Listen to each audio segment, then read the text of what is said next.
मैंने इसके पहले हम चर्चा कर रहे थे मैसूर वॉर के बारे में। हमने कहा था कि वडेयार वंश है उससे और पीछे जाएंगे। मिडल इंडिया में विजयनगर था, इससे पहले फिर सत्ता एक कृष्णराज था। ठीक है, बड़े कमजोर थे। चिक्का कृष्णराज, कुछ मंत्रियों का उस पर दबदबा था। फिर फाइनली हैदर ने अपना प्रभाव स्थापित किया। सामान्य सैनिक था, डिंडीगुल का फौजदार बना, वहां उसने कारखाना भी लगाया था। किताब पढ़ोगे, जैसे मैं हैदर के बारे में बता रहा हूँ, तो दो चार जानकारी अतिरिक्त किताबों में दिखेगी आपको। हमने कहा था नोट्स में कुछ लिखना मत, जितना मैं पढ़ाऊँ उसको याद करो, बस साथ साथ किताब पढ़ लिया करो। ठीक है। और कॉपी और जो किताब मैंने रिकमेंड किया है, जितनी बार संभव है उतना बार पढ़ो आप।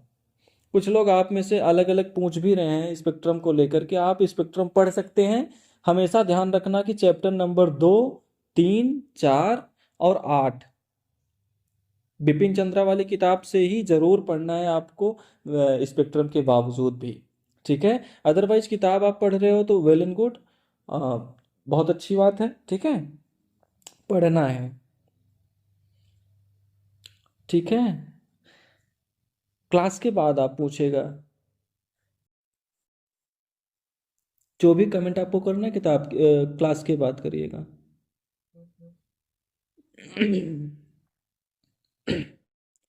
देखो, एटलीस्ट आप ये कंप्लीट रहे आपके पास कि हाँ हमने ठीक से एक सोर्स को पढ़ा है। ठीक है। तो मैसूर विजय में बैकग्राउंड के बाद पहला वॉर हमने बताया था, ये कुछ लड़ाइयाँ दोनों जीतते हैं, बराबरी पे समाप्त होता है। संधि की कौन सी हुई थी 69 में? मद्रास की संधि हुई थी। अच्छा, दूसरे कर्नाटक युद्ध में कौन सी संधि हुई थी? कमेंट करें आप। पांडिचेरी की हुई थी। मैंने कर्नाटक बोला था, मैसूर नहीं बोला था। मैंने पूछा दूसरे कर्नाटक युद्ध में कौन सी संधि हुई थी, तो पांडिचेरी हुई थी। शब्दों पे ध्यान दे दिए आप। धीरे धीरे जो फैक्ट्स हैं आपको उस पर पकड़ बनानी है, क्योंकि एक कॉपी का फैक्ट ठीक से याद रहेगा तो बहुत अच्छा रहेगा आपके लिए। ठीक है। तो कभी कभी ऐसे भी एरर होते हैं। पूछ लिया जाता है कि सवाल 1857 का विद्रोह हुआ था, 1 जून 1858, 1 मई 1858, 2 मई 1858, को इनमें से कोई नहीं। अब 57 का विद्रोह पूछा गया है, 58 ऑप्शन में दिया गया है, लोगों को लगता है कि इसमें से 1 मई को हुआ था, 2 मई को हुआ था। प्रेशर इतना होता है कि ये भी नहीं दिखता है कि 58 है कि 57 है। ऐसा होता है एग्जाम में, इसीलिए एरर कहा जाता है। तो हल्की फुल्की गलतियां हम कर आते हैं, इसलिए हम लोग सजेस्ट यही करते हैं कि हर टॉपिक के 4-5 जानकारी एकदम पक्की रखो। ये ठीक है, मुझे याद है। 15-20 दिन बाद भी आपको लगेगा कि हाँ ये मुझे याद है, ये मैंने पढ़ा है। ठीक है, तो एग्जाम में ज़्यादा अच्छा होता है। इसलिए हम गाइड कर रहे हैं आपको कि जो कॉपी के अंदर है उसको टिप्स पे करिए। जैसे मैं कुछ पूछूं और आप एक स्वर में सब लोग जो है कमेंट करें, तो मज़ा आता है मुझे भी। यदि कुछ पूछे और सब लोग एक स्वर में कमेंट करें तो लगता है कि हाँ पढ़ के आए। ठीक है। दूसरा मैसूर वॉर अवधि क्या बताई थी? 1780 से 84। ठीक है। मैंगलोर की संधि के द्वारा ये समाप्त हुआ था 84 में। इसमें भी फैसला नहीं हो पाया, बीच में हैदर अली की मृत्यु हो गई। टीपू सुल्तान ने नेतृत्व किया था। यहाँ नोट करके एक बात मैंने बताई थी कि दोनों युद्ध की खास बात थी कि जो ये मराठे थे और निजाम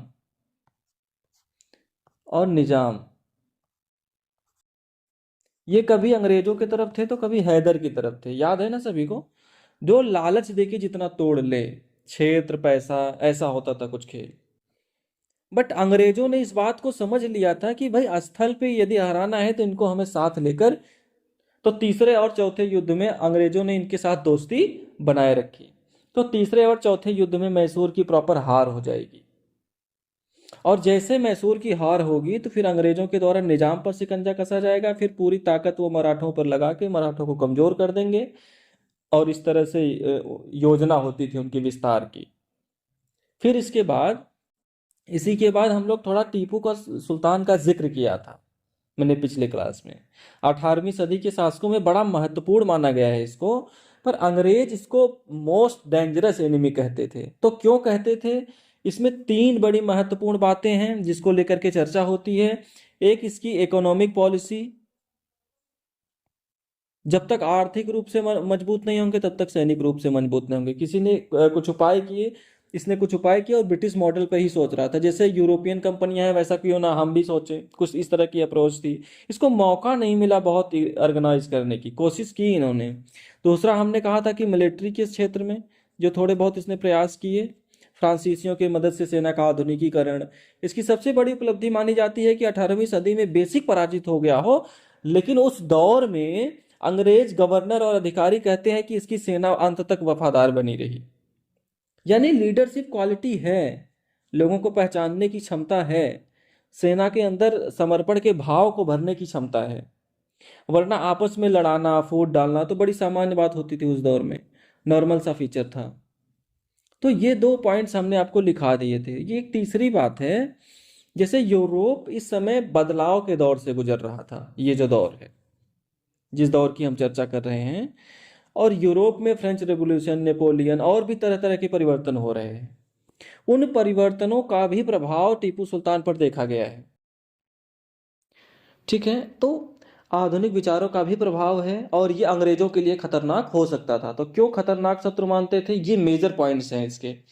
इसी में दो शब्द आपको मिलेगा किताबों में, एक फ्रेंच रेवोल्यूशन और एक नेपोलियन। अभी मैं थोड़ी सी कहानी आपको बता देता हूँ कि अभी हो क्या रहा था। कि जो फ्रांसीसी क्रांति है ये 89 से 99, ये 10 वर्षों का एक राजनीतिक उठापटक है फ्रांस के अंदर।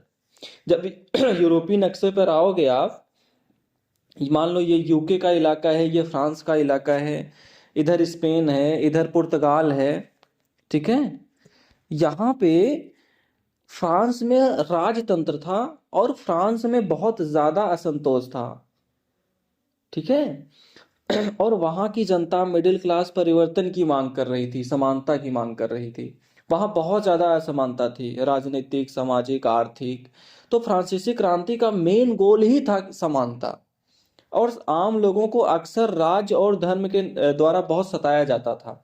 तो वहाँ बहुत सारे बुद्धिजीवी थे, रूसो जैसे बहुत सारे बुद्धिजीवी थे। ठीक क्रांति से पहले फ्रांसीसी समाज में ये सब आज़ादी, अभिव्यक्ति की आज़ादी, संगठन बनाने की आज़ादी, स्वतंत्रता, इस तरह के विचारों को सामने रख रहे थे, ठीक है, फ्रांसीसी समाज।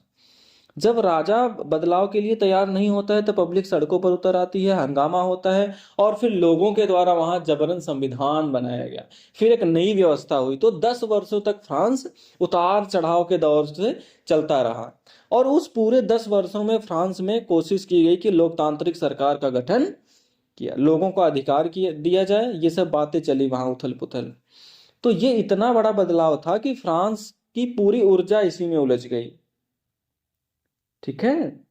63 में फ्रांस भारत में बेशक हार चुका था। फ्रांस ने कहा था कि हम डायरेक्ट मिलिट्री में इन्वॉल्व नहीं होंगे, बट अंदरूनी तौर पे वो चाहता था ही कि अंग्रेजों को कमजोर किया जाए। तो जब फ्रांस बहुत ज्यादा इन्वॉल्व हो गया अपने मामलों में, तब अंग्रेजों ने भारत में फाइनली टीपू की हराने की योजना बना ली।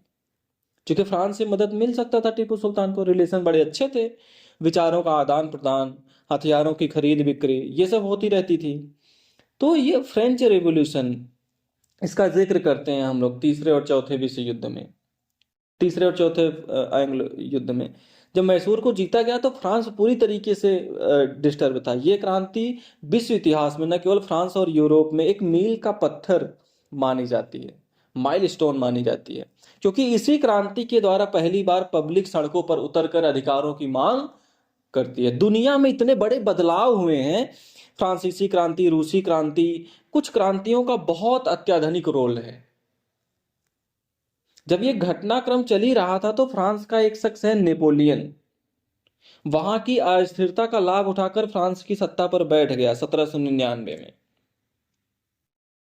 तो जो फ्रांस में लोकतंत्र आया, संविधान आया, उस सबको कमोबेसिस पे इसने बनाए रखा, लेकिन सारे परिवर्तनों को इस हिसाब से बनाता था कि ताकि इसकी ताकत बनी रहे, यानी तानाशाह वाले स्टाइल में भी शासन करता था।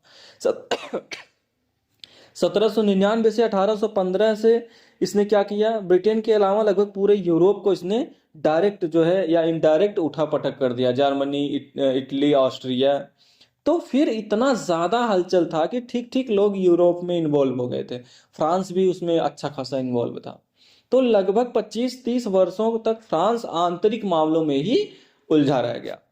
हालांकि नेपोलियन ये चाहता था कि फ्रांस और नेपोलियन यूरोप में सबसे ज्यादा शक्तिशाली बने, तो उसे उसको ब्रिटेन को हराने की जरूरत थी। ब्रिटेन से उसने 3 बार युद्ध लड़ा, लड़ाई भी करता है बट तीनों बार वो हार जाता है, और फिर एक बार इनडायरेक्ट वॉर करता है। ये भी पढ़ना है आपको, जब विश्व इतिहास पढ़ाएंगे हम आपको। महत्व ये रखता है कि जब नेपोलियन आया तो नेपोलियन में था कि भाई क्यों ना हम एशिया की तरफ रुख करें।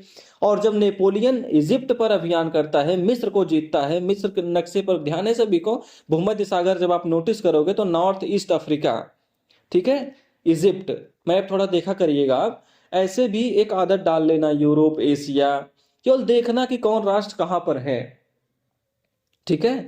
तो हिस्ट्री में, ज्योग्राफी में, करंट अफेयर्स में धीरे धीरे आपको बहुत हेल्प करेगा। और इसी से 3-4 क्वेश्चंस पीटी के सॉल्व हो जाते हैं।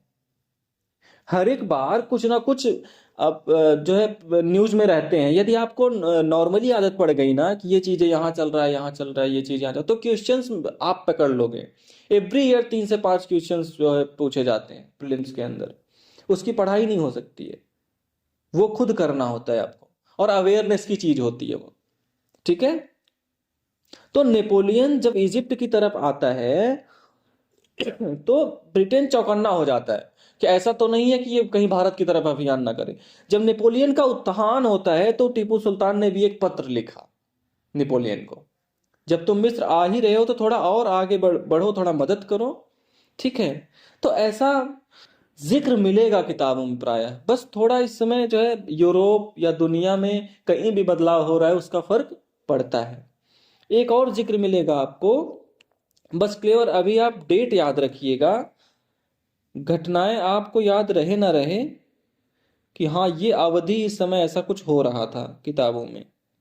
एक अमेरिकी क्रांति है 1776 से 1783, ये भी पढ़ना है आपको विश्व इतिहास में। जैसे मान लो ये यूरोप है, इधर नॉर्थ अमेरिका है, तो नॉर्थ अमेरिका में देखोगे मोटे तौर पे यूएसए और कनाडा। ये जो नॉर्थ अमेरिका था ये भी ब्रिटेन का उपनिवेश था, और ये ब्रिटेन से आज़ादी चाहता था। इस बीच में उसको आज़ादी मिली भी, यानी अंग्रेजों के द्वारा जब हिंदुस्तान को जीता जा रहा है मैसूर युद्ध हो गया है, जब जीता जा रहा है तो उस समय अमेरिका में भी हंगामा हो रहा है। तो इन वैश्विक घटनाओं का ब्रिटेन पे या भारत पे डायरेक्ट इनडायरेक्ट कुछ ना कुछ इम्पैक्ट पड़ता है। ब्रिटेन का इम्पैक्ट पड़ने का मतलब है कि भारत पर पड़ेगा, तो ब्रिटेन भारत पर ज्यादा रुचि लेगा। 1783 में जब अमेरिका ब्रिटेन के हाथ से निकल जाएगा तो ब्रिटेन की प्राथमिकता होगी कि भारत पे येन केन प्रकारेण अपनी मजबूत और ज्यादा बनाए रखें। तो जो ब्रिटिश सेनापति जो अमेरिका में सरेंडर किया था, कॉर्नवालिस, जिसने हार मान ली थी 1786 में, उसको गवर्नर बनाकर भारत में भेजा जाएगा। तो जब आप किताब पढ़ोगे तो बहुत कहानी नहीं मिलेगी अमेरिका में क्या हुआ, लेकिन जिक्र आएगा बीच बीच में। जैसे हमने कहा था कि 2 ही पैराग्राफ पढ़ना, लेकिन ठीक से पढ़ना, चाहे नोट या किताब। थोड़ा समझने की आदत डालना, क्योंकि मेंस के क्वेश्चंस में कई बार दोनों घटनाओं के रिलेशन का रोल है। मेंस का क्वेश्चन सिर्फ यही नहीं है कि इस स्वतंत्रता संग्राम के कारण बताएं, फ्रांसीसी क्रांति के कारण बताएं, मैसूर युद्ध में क्या हुआ। इन सब सवालों से यूपीएससी ऊपर है, फैक्चुअल बहुत जाती नहीं है, ठीक है। मतलब इस समय जो एक पूरा साम्राज्यवाद का खेल खेला जा रहा है उस कॉन्टेक्स्ट में क्वेश्चन पूछे जा चुके हैं, इसलिए मैं भी आपको कह रहा हूं कि ऐसा करना है। धीरे धीरे मैं सब ऐसा इंडिविजुअली आपके दिमाग में इमेज बना दूंगा, ठीक है। हर चीज की पकड़ आपको होगी, आपको सही प्लेस पता होगा कि कैसे ये सेट होगा। इंफॉर्मेशन हम 1 बाय 1 ही ले सकते हैं, ठीक है। तो ये तीनों घटनाओं का जिक्र आपको सेकंड चैप्टर में है, और तीनों से कहीं ना कहीं ब्रिटेन प्रभावित हो रहा है, और ब्रिटेन प्रभावित होगा और तो भारत की नीतियां भी प्रभावित होंगी, ठीक है। ये बस ध्यान रखना है आपको। तो टीपू सुल्तान की हमने बात कर ली यहाँ पे, ये अतिरिक्त जानकारी थी वैसे समझने के लिए। अभी आगे फिर हम पढ़ेंगे इसको हम। हाँ, जैकोबिन था। फ्रांस के अंदर ना बहुत सारे दल थे, लोकतंत्र समर्थक दल थे। उसमें 2 बड़ा फेमस हुआ था, जेरोंदिस और जैकोबिन। जैकोबिन में युवा ज्यादा थे, क्रांतिकारी विचार वाले ज्यादा थे। तो और जब इनकी सरकार थी तो टीपू सुल्तान के रिलेशन बहुत अच्छे हो गए थे। उसने कहा चलो यार मुझे भी मेंबर बना लो। तो टीपू सुल्तान ने जैकोबिन क्लब की सदस्यता ग्रहण कर ली थी। तो जैकोबिन स्वतंत्रता, समानता, भाईचारा, गरीबों का कल्याण, इस तरह की नीतियों पे 1792 से 95 में बहुत ज्यादा बल दिया था फ्रांस ने, और कहता था कि हम इसको पूरे यूरोप और दुनिया में लागू करेंगे। तो जो इतने बड़े बदलाव की बात कर रहा है फ्रांस और यूरोप के अंदर, टीपू उसका मेंबर है, तो हम कैसे उम्मीद ना करें कि टीपू भी उन विचारों का प्रभाव इंडिया में नहीं होगा। ये सारे विचार अभी यूरोप में पहली बार व्यवहारिक रूप ले रहे हैं। ऐसा नहीं है कि यूरोप बहुत विकसित हो गया वैचारिक तौर पे, यूरोप भी बदलाव के तौर से गुजर रहा है, जब उन्हें उपनिवेश बनाया जा रहा था हमें। तो ये जैकोबिन क्लब है, थोड़ी चर्चा इसको भी होगी जब हम विश्व इतिहास पढ़ेंगे। ठीक है। अब आप लिखो टीपू सुल्तान के कार्य। पहला पॉइंट लिखो आर्थिक क्षेत्र में, आर्थिक क्षेत्र आप मेन हेडिंग डालो। इसमें भी हम 2-3 पॉइंट्स लिखेंगे। हम पहला पॉइंट लिखो भी आर्थिक क्षेत्र में, लिखो टीपू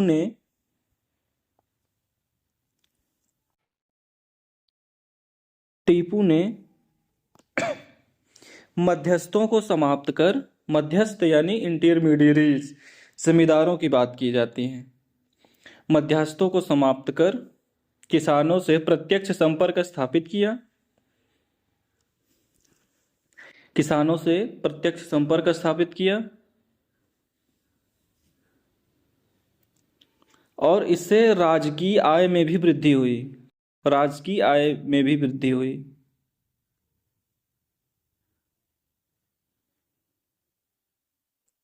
इससे राजकीय आय में भी वृद्धि हुई। ठीक है। तो पहले टीपू का ये मानना था कि जब तक आर्थिक बेस नहीं होगा तब तक सैनिक बेस नहीं होगा, और सैनिक बेस नहीं होगा तो हम अंग्रेजों को चुनौती नहीं दे पाएंगे। तो टीपू कहता भी था, अंग्रेज इस बात को भांप गए थे। दूसरा पॉइंट लिखे यूरोपियन कंपनियों की तरह, यूरोपियन कंपनियों की तरह टीपू भी व्यापारिक कंपनी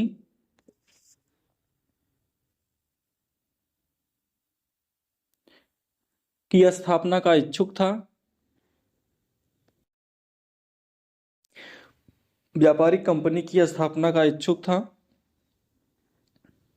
ये भी चाहता था कि हम भी कंपनी बनाए और हमारी भी स्थिति बेहतर हो जाए। अगला पॉइंट लिखें फ्रांस, तुर्की, मॉरिशस तथा अरब राष्ट्रों से संपर्क स्थापित कर, फ्रांस, तुर्की, मॉरिशस, अरब राष्ट्रों से संपर्क स्थापित कर, संपर्क स्थापित कर व्यापार को बढ़ाने की कोशिश की, व्यापार को बढ़ाने की कोशिश की।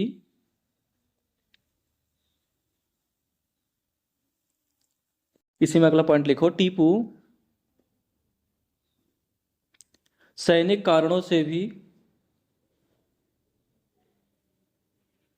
आर्थिक सुधारों पर बल देता था, टीपू सैनिक कारणों से भी आर्थिक सुधारों पर बल देता था और सैनिक शक्ति के लिए आर्थिक शक्ति को आवश्यक मानता था।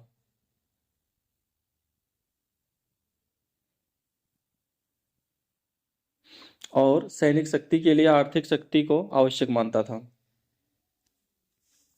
तो अंग्रेजों को लगता था कि ये हमारी तरह सोच सोच रखता है। ये भारतीय शासकों में कहा जाता है कि एकमात्र अंग्रेजों सा कोई था तो वो टीपू था।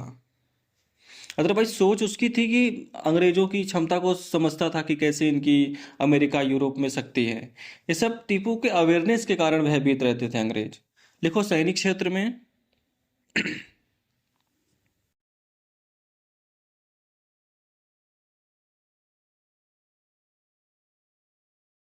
लिखो फ्रांसीसियों के सहयोग से सेना का आधुनिकीकरण किया, फ्रांसीसियों के सहयोग से सेना का आधुनिकीकरण किया। आधुनिकीकरण कहने का मतलब है, ठीक है, योग्यता के आधार पर नियुक्ति, एक जैसी ट्रेनिंग, समर्पण की भावना, अनुशासन, वेतन, आधुनिक हथियार, आधुनिक रणनीति। जो पहले भारत की सेना होती थी ना, जैसे मान लीजिए मैं कोई शासक हूँ, मैं बंगाल का नवाब हूँ, तो मेरे नीचे 10 लोग हैं, ठीक है। तो उनके नीचे जो सेना है ना, वो सब, मेरी सेना एक अलग होगी, उनकी सेना उनके प्रति ज्यादा लॉयल होगी। आधुनिक सेना में क्या होता है भाई, आज हमारी सेना भारत के प्रति लॉयल है, प्रधानमंत्री और राष्ट्रपति आते जाते रहते हैं। तो यूरोपियन मॉडल यही मॉडल था। ठीक है। तो टीपू ने कुछ उस तरह से सेना का गठन किया। तो लगभग टीपू के सैनिक अंत तक टीपू के प्रति समर्पित थे। तो अंग्रेजों का आकलन भी ठीक था। ठीक है, कि भाई वैसे तो कुछ कुछ उसमें भी करप्ट रहे ही होंगे, कुछ एक एग्जाम्पल मिलते हैं, बट मोटे तौर पे टीपू के सैनिकों ने अंतिम समय तक टीपू के लिए समर्पण भाव बनाए रखा, राष्ट्र के प्रति अपना समर्पण भाव बनाए रखा। मतलब टीपू में ये योग्यता थी कि लोगों में स्वामी भाव पैदा कर पाया। तो दूसरा पॉइंट लिखो आप, पॉइंट नंबर 2 लिखो, नौसेना के विकास के लिए।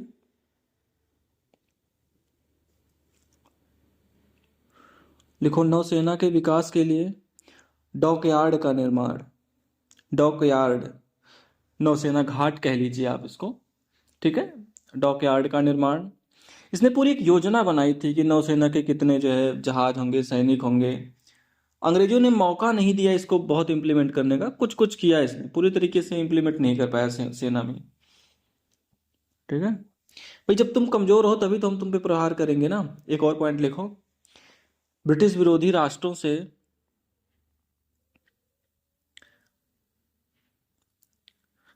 गठबंधन बनाने का प्रयास। ब्रिटिश विरोधी राष्ट्रों से गठबंधन बनाने का प्रयास, जैसे फ्रांस, अफगानिस्तान। ठीक है, गठबंधन बनाने का प्रयास। यानी भारतीय शासकों में एक ऐसा शासक है जो अंतरराष्ट्रीय स्तर पर इसको ऐसा पता है कि भाई कौन कौन अंग्रेजों का विरोधी है, तो उससे भी गठबंधन बनाने की कोशिश कर रहा है। अगला पॉइंट लिखें, चौथे युद्ध से पूर्व। चौथे युद्ध से पूर्व टीपू ने नेपोलियन से सहयोग के लिए पत्र लिखा। नेपोलियन का मैं अगली क्लास में जिक्र करूंगा आपसे। बहुत छोटे कद का शख्स है, ठीक है, और गोल टोपी पहनता था, पर घोड़े पर एक बार बैठ जाता था ना, उसका जलवा ही कुछ और होता था। 40 युद्धों में उसे जीत मिली है। ठीक है, थोड़ा अलग किस्म का था, और कहता था कि मेरी डिक्शनरी में असंभव जैसा कोई शब्द ही नहीं है। अंग्रेजों से 3 बार प्रत्यक्ष तौर पर हारा था वो। ठीक है, तो अंग्रेजों को एक तरीके से जन्मजात शत्रु जैसा कुछ था। तो टीपू इस बात को भी समझता था कि नेपोलियन प्रतिबद्ध है अंग्रेजों को हराने के लिए। तो क्या कहानी थी वो भी जिक्र करेंगे हम अगले क्लास में जब हम बात करेंगे, है ना। तो टीपू कुछ ऐसा प्रयास कर रहा है, यदि ऐसा प्रयास करेगा तो निश्चित तौर पर वो अंग्रेज जैसे चालाक विरोधी उसको खतरनाक शत्रु का दर्जा देंगे। अभी और भी बातें हैं इसमें।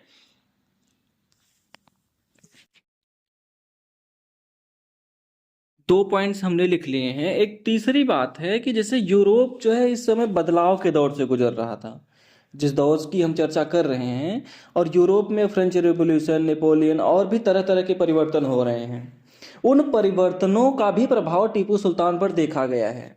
ठीक है, ब्रिटेन इतना शक्तिशाली था तो राष्ट्र की भावना के कारण, आधुनिक शिक्षा के कारण, आधुनिक तकनीकी के कारण, आधुनिक विचारों के कारण, ठीक है, एक छोटा सा द्वीपीय राष्ट्र होने के बाद भी इतना शक्तिशाली है। फ्रांस, हॉलैंड, बेल्जियम, ये सब बहुत शक्तिशाली थे उस समय। तो ऑलमोस्ट उस तरह के जो थॉट्स हैं, जो आइडियाज हैं, टीपू को भी धीरे धीरे इन्फ्लुएंस कर रहे हैं। तो यूरोपियन जो विचार था उसका टीपू पर भी जो है प्रभाव देखा गया है। तो ये भी एक कारण था कि अंग्रेज इसको अपने एक डिफरेंट शत्रु के तौर पर, एनिमी के तौर पर देखते थे। ये ज्यादा बड़ी बात हो गई कि किसी के अंदर नेशनलिज्म की फीलिंग, फ्रीडम, इक्वलिटी, इन सब की समझ आने लग जाए। समय किसी ने नहीं देखा, कौन लीडर कब देखा है, परिस्थितियों की बड़ी भूमिका होती है। तो यूरोपीय परिवर्तनों से टीपू परिचित भी था, उसके बारे में थोड़ा आपको लिखवा देंगे हम, और यहां तक हमने लिख लिया है। ठीक है, आगे लिखें आप, आधुनिक विचारों का प्रभाव। आधुनिक विचारों का प्रभाव, टीपू सुल्तान की हम बात कर रहे हैं। आधुनिक विचारों का प्रभाव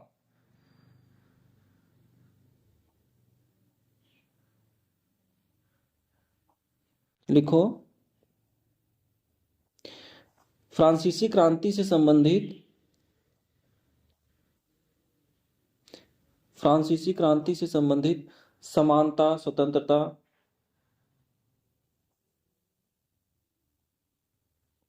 समानता स्वतंत्रता जैसे विचारों से टीपू सुल्तान परिचित था।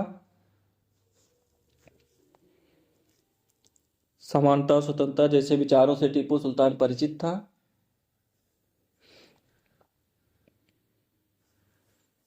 देखो, श्रीरंगपट्टनम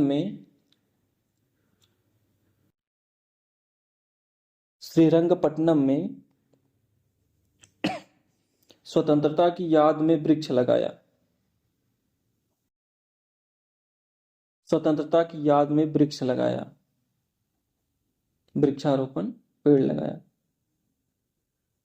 तो यूरोप में फ्रीडम, इक्वालिटी, इस तरह की चीजें धीरे धीरे पॉपुलर हो रही थी। ये भी अवेयर था, फ्रांसीसियों के संपर्क में था। यदि इस बात को, इसका जो है सेंस था कि हम बंधे हुए हैं, घिरे हुए हैं आजादी के लिए, इसलिए पेड़ लगा रहा था। फ्रांसीसी क्रांति से संबंधित अगला पॉइंट लिखो। फ्रांसीसी क्रांति से संबंधित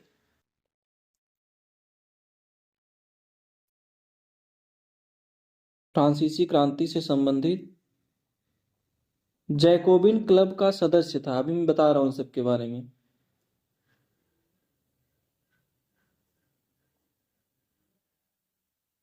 एक पार्टी या क्लब का नाम है ये, ठीक है। जैकोबिन क्लब का सदस्य था। लिखो, आधुनिक विचारों से प्रभावित, आधुनिक विचारों से प्रभावित, आधुनिक विचारों से प्रभावित भारत का कोई भी शासक, भारत का कोई भी शासक ब्रिटिश महत्वाकांक्षा के रास्ते में बाधक हो सकता था।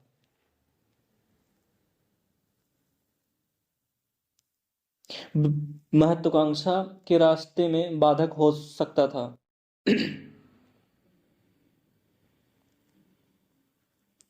ठीक है, तो आधुनिक विचारों का भी प्रभाव है और ये अंग्रेजों के लिए खतरनाक हो सकता था। तो क्यों खतरनाक शत्रु मानते थे, ये मेजर पॉइंट